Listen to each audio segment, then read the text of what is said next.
Assalamualaikum warahmatullahi wabarakatuh. Shamarra fuune jalatamtoota fi kabajamtoota uummata Oromoo jirtu bakkuma isin jirtanitti nagaa fi kabajaan keenya isin biraa jiraatu har'allee meeshaa haarawaa meeshaa bareedaa akka isin jalattanii qabadde isin dhufee jira. Biffeen isin argaa jirtan kun biffee ampuulii of keessaa qabu jechuudha. Qaamni isii guutuun akkuma isin argitan kana mastaawatiidha. Kinoo dalga kiyyallee maatii warra meeshaa fudhatuutu jira jechuudha. Viidiyoon kun baay'isee bareechisisniif waraabamne sababni isaa muddamsuudhaan warri waan osoo fudhataa jiran waraabeef jechuudha. Na eegaa jiranii makiinaallee dhaabatee jira jechuudha. Ganama sa'aatiin kuni tanaan durallee isin hojjechiisee jira jechuudha. Biffee kana garaagarummaan isaa kaduraa sun madadaraa sadii jidduu keessaa qaba. Kun garuuyyuu madadaraa dheeratee qaba sun xiqqaatee qaba kun ammoo iyyuu dheeratee qaba jechuudha. Garaagarummaan isaa sanuma gubbarraallee ampuulii qaba kunillee ampuulii qaba sunillee ampuulii qaba jechuudha. Girgiddaan isaallee mastaawotiidha kanallee sanillee girgiddaan isaa mastaawotiidha. Kunillee meetira 1.20 sunillee meetira 1.20 garaagarummaan isaa kuni mastaawotiin isaa madadaraan isaa dheeratee galfame sun ammoo xiqqaatee galfame jechuudha. Kagamasisun asbiraa kun kinoo mastaawotiin isaa madadaraan isaa argitanii xiqqaatee galfame kachaan sun ammoo iyyuu bakka takkatti waadira darabtu dheeressee galche jechuudha. Akkana fakkaatti. Inni biraa algaadha. Algaan kun meetira 1.50 jechuudha. Algaan kan yaadatan taanaan kanaan durallee algaa kana obboleeyyan lamaanii hojjechiisee jira. Garaagarummaan isaa garuu qalamiin jibootaa kanaati. Kanaan hojjechiisee jira jechuudha. Hin yaadatan natti fakkaata algaa obboleeyyan lamaaniiti. Algaan kun meetira 1.50 gatiin isaa ammoo birrii kuma 29 jechuudha. Komodiinoo lama biraa qaba. Akkasuma ammoo sibiilaa fi chuppudiillee of keessaa qaba jechuudha. Komodiinoon isaa garaagarummaa qabdi. Kuni masaabaadha jechuudha. Asbiratti kun masaabaadha. Masaabaa lama qaba jechuudha. Kachaan sun ammoo balbala jechuudha. Kuni masaabaadha. Kun ammoo balbala jechuudha. Garaagarummaa lama qaba. Maaliif lama wal bira masaabaa yoo ta'e hin toluu fi akkasuma ammoo lama wal bira balbalallee yoo ta'e hin toluu fi tokko masaabaa ta'e tokko ammoo balbala ta'uu qaba. Maaliif waan lama ta'eef jechuudha. Argitanii jalli isaa kunillee xiqqoo irraa lafa naqabu baay'ee bareeda jechuudha. Algaan kun algaa pilaattiidha. Meetira isaallee 1.50 algaa baay'ee bareedudha. Mataan isaa ispoonjiidha.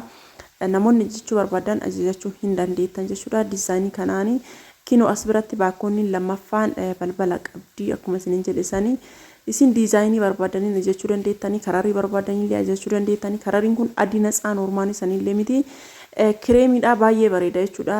Algaa baay'ee bareedudha. Jaalatan taanaan ajajadha. Inni biraa ammoo qumsaaxinii fi algaa meeshaan isii guutuu waan isin ajaa'ibu maashiidha. Qumsaaxiniidha. Qumsaaxinii kana diizaayinii illee kanuma wanti martuu kanuma hojjechiisee ture obboleeyyan lamaaniif meetira 1.80 gubbarraa tadarraabii qaba jechuudha. Qumsaaxinii baay'ee guddaadha. Qumsaaxiniin kun baay'ee guddaadha. Akkuma isin argartan kana dalgi isaa meetira 1.80 jechuudha. Lafarraa ol haga boota masaabaa kun haga boota tadarraabii kana meetira 2 achi ol ammoo 60 meetira qumatiin isaa meetira 2 fi saantii 60 jechuudha. Dalgiin isaa ammoo meetira 1.80 jechuudha. Qumsaaxinii baay'ee guddaadha. Asitti balballi isaa kun bootaan qulfii isaa kuni yeroo banamu namoota akkallee hin dhibu balballi isaa kun ofumaan istireechii godha jechuudha. Baay'ee oriijinaalidha. Mideeffiileen mideeffii tokkoffaadha. Baay'ee bareedaadha. Achirraa kaasee hanga achitti jechuudha addaan baha jechuudha. Addaan baha meetira 90 jechuudha kan ittiin hojjetame saantii 90 achirraa kaasee agachee jechuudha. 90 jidduu kanatti ammoo addaan baha jechuudha. Tadarraabiin gubbarraa sunillee irraa baha. Deebi'ee kunniif ka duratti sun madadaraadha. Inni kun ammoo masaabaa 3 of keessaa qaba jechuudha. Yaadatan taanaan durallee akkama akkanaati. Masaabaa 3 of keessaa qaba. Masaabaa 3 gubbaa isaa irratti ammoo boota uffatetti daraadaratan qaba jechuudha. Qumsaaxinii baay'ee guddaadha. Akkasumallee baay'ee bareedaadha. Boota kanatti boota uffata daraadaramu gubbaan sun ammoo madadaraadha. Gubbaan kunillee boota waan akka konfartii indilimsii waan barbaadan kaachuu dandeettanii tadarraabiin gubbarraa kuni qumsaaxiniin kun baay'ee dheeratallee jaalatan taanaaniin keessana dubbisuu hin irraanfatina. Qumsaaxinii baay'ee bareedudha jechuudha. Akka jaalatanillee abdii guddaa qaba. Maaliif meeshaa bareedaa namni kamiyyuu hin jaalata ofiin hawwa jechuudha. isinillee akka jaallattanii jettan abdii guddaa qaba jechuudha. Qumsaaxiniin kun qumsaaxinii baay'ee bareedaadha. Asirraa kinoo kaasee hanga jalaatti jechuudha. Gubbaa kanarraa kaasee hanga jalaatti meetira 2 jechuudha. Hanga asiitti meetira 2 deebi'ee gubbaa isaa kun ammoo saantii 60 jechuudha. Kun irraa ol baha irraa ka'allee jechuudha. Akkana fakkaatti qumsaaxinii bareedduudha. Yeroon hojjetame sun ammaa miti. Xiqqoo bubbulee jira. Yeroo san 32 hojjetame amma ammoo baay'ee waddadee jira. 37 38 galee jira jechuudha. Baay'ee wuddiidha. Amma kaleessuma tana namni biraa ajajatee yoo gaafadhu baay'ee dabaleera, birrii guddaa dabalee jira jechuudha. Viidiyoon kun hanga waraabame haga meeshaan kun hanga ajajame turee jira. Sababa saniif jecha viidiyoon gadi hin dhiifamne malee. Inni biraa ammoo dirisiingiidha. Dirisiingii kana harka lammaffaadha jechuudha. Namni ka ajajate tanaan durallee ajajatanii turanii ammallee irra deebi'ame jaalatamtee ajajamtee ammallee namni biraallee ajajatee jira jechuudha. Isii tana nama hedduutu jaalatee jira. Isinillee jaalatan ajajadha. Gatiin isiillee maashaallah bareedduudha. Akkuma isin argitan kana baay'ee bareeddi. Gatiin isii birrii 10 ajajamte yeroo san amma ammoo 13 jechuudha. Maaliif gatiin ka dura ittiin hojjetamee fi kun ka ammaa garaagarummaa maaliif qaba yoo jettanii meeshaan kun haga ajajame turee jira jechuudha. Ajajamee haga jedhe turee jira. Amma ammoo hin dabalee namni biraa nu ajaje jedhee kaleessa gaafadhee yoo jedhu gatii amma kaleessa ittiin ajaje isiniif himaa jira jechuudha. Gatii duraanii sun taane gatii amma ittiin ajaje isiniif himaa jira. Bal'inni isii meetira 1.20 jechuudha. Argaa jirtanii teessoo of jalaa qabdi. Teessoo irra taa'anii dibatan of jalaa qabdi jechuudha. Baay'ee bareeddi. Dirsiingii baay'ee bareedduudha. Jaalatan taanaaniin ajajadha. Guddoodhaallee akkasuma immoo gatiin isiillee baay'ee bareedduudha jechuudha. Akkuma isin argartan kana baay'ee bareeddi.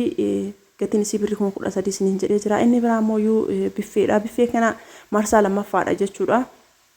Ka hojjechiifame keessatti illee isiniif waraabeera. Ampuulillee itti godhee ampuulii ibsee isinii waraabee jira. Ammallee alatti gabbayee beekaatumaan isinii waraabaa jira. Maaliif sirriitti isinii haa mul'atu jedhee isiniif waraabaa jira jechuudha. Biffeen kun meetira 1.20 jechuudha. Qaamni isaa guutuun iyyuu mastaawotiidha jechuudha. Akkuma isin argartan kana qaamni isii guutuun mastaawotiidha. Argaa jirtanii balballi isaallee yoo banamullee homaayyuu waan nama dhibu miti. Madaddaraan isaa as gubbarratti madaddaraa isaa kan sibiila boota sibiilaa kanneen guutuu isaayyuu hin beektanii madaddaratu iyyuu gala. Madaddaraan isaallee mastaawotiidha. Gubbaan isaarra ampuuliidha. Argaa jirtanii as gubbarratti jechuudha. As gubbarraa asitti jechuudha madaddaratu iyyuu gala. Mastaawotiitu iyyuu gala. Mastaawotiidha madaddaraan isaa. Madaddaraa meeqa qaba? Madaddaraa 3 qaba. Garanaallee akkasuma jechuudha. Balballi garanaa kun baay'ee guddaadha. Ka garanaa ammoo iyyuu xiqqaadha. Maaliif meeshaa tokko xixiqqoo masmara kanarra guuratti meeshaa tartiiba tokkoon hagaluu fi barbaadde ammoo iyyuu achi bira galfatti. Ampuulii oriijinaaliidha jechuudha. Ampuulii baay'ee bareedduudha. Kan irra galee jiru madaddaraa 3 qaba lachuu garanaa gara sittilee 3 qaba. Mastaawotiin meeshaa tokko achi keessan meeshaa 2 godhee isinii mul'isa jechuudha. Maashaallah baay'ee bareedduudha. Meetira 1.20 gatiin isii ammoo iyyuu birrii 35 ajajamte jechuudha. Yeroo sanii inni biraatti tiivstaandiidha. Tiivstaandiin kun meetira 1.20 jechuudha. Tiivstaandii kana jaalattan taanaaniin ajajachuu hin irraanfatinaa isiniin jedha. Gatiin isaallee gatiin tiivstaandii kana birrii 13 jechuudha. Baay'ee bareeddi. Yoo ajajachuu barbaadan isiillee ajajadhaa isiniin jedha. Baay'ee bareedduudha. Tiivstaandii bareedduudha. Namoonni ajajachuu barbaadan isallee ajajadhaan irraanfatinaa isiniin jedha. Meetira 1.20 ajajadhaa isiniin jedha. Tiivstaandii kanallee namni ajajachuu barbaadan jalli isaa kun boota chimpaasiiti. Madaddaraan isaa kun madaddaraa baay'ee dheeratuudha jechuudha. Madaddaraa 5 fakkeenyaaf meeshaa aadaallee barbaadan irra gurgurachuu dandeettan waan akka ababaa geexii garaagaraa wantuma barbaadan irra gurgurachuu dandeettanii baay'ee bareeddi jechuudha. Madaddaraan isii kun akka barbaadan ajajadhaa isiniin jedha. Namoonni meeshaa kana jaalatan keessan dubbisuun irraanfatina. Inni biraa carqii firaashiiti. Carqiin firaashii kun yeroo baay'ee na biratti baratamaadha. Hin hojjechiifama. Inni biraa immoo diizaayiniin kun jechuudha. Diizaayinii duraatiin layyatti jedha jechuudha. Akkuma isin argitan kana diizaayiniin hundaatu garuma gara jechuudha. Karariin isaa wal yoo isiniif fakkaate diizaayiniin isaa garuu tokkoo miti. Diizaayiniin kun diizaayinii haarawaa amma hojjechiise jechuudha. Baay'ee bareeda namuu tokkoof hojjechiise. Akkasuma ammoo wanti adda isa godhu waa baay'eetu jira jechuudha. Isin ammoo haga xumuraatitti ilaalaa isiniin jedha firaashii kana. Baay'ee bareeda. Firaashiin carqiin firaashii tokko jechuudha. Birrii 1000 akkuma isin beektanii.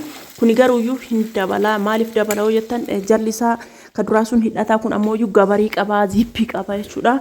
Gatiin isaa hin dabala. Namoonni akkasii ajajachuu barbaadanii akkasuma ammoo iyyuu beebtiraasiillee yoo barbaadan bira ajajachuu hin dandeettanii. Beebtiraasiin tiraasii isaa garaa keessaa wajjin birrii 450 jechuudha. Carqiin firaashii ammoo iyyuu kajalli isaa hidhataa san yoo barbaadan birrii kuma kana yoo barbaadan ammoo kuma tokkoo fi dhibba afur jechuudha. Kajalli isaa zippii illee qaba akkasuma ammoo jalli isaa illee gabarii illee qaba zippii itti godhama baay'ee bareeda jechuudha. Tiraasiin ammoo akkuma kaawwanite jechuudha 550 garaagarummaa hin qabdu akkuma isin argartan kinoo as argitanii as bira zippii qaba jechuudha. Jalli isaa gabariidha gabariin itti golee zippiin itti sururrama jechuudha. Akkanatti zippiin isaa kinoo akkana itti sururrama jalaallee carqii bira gabarii bira qaba jechuudha. Baay'ee bareeda birrii 400 garaagarummaa qaba jechuudha. Namoonni barbaadan kana illee jechuun dandeettanii kuuwwan birrii kuma kun ammoo kumaa fi 400 jechuudha. Baay'ee bareeda namni jechuu barbaadan jadhaasin hin jedha. Beebi tiraasiin takkaatiin tiraasii isaa garaa isboonjii isaa garaa keessaa wajjin wal qabatee birrii 450 carqiin tiraasii ammoo birrii 550 jechuudha. Isboonjii malee isboonjiin firaashii birrii 1000 fi 700 jechuudha. Akkana gabarii akkana qaba jechuudha. Maashaallah baay'ee bareeda. Kun gara gubbaatii ka duratti sun ammoo gara jalaatii ajajadhaa isiniin jedha. Hedduunaaf galatoomaa isin jaaladha umurii dheertuu.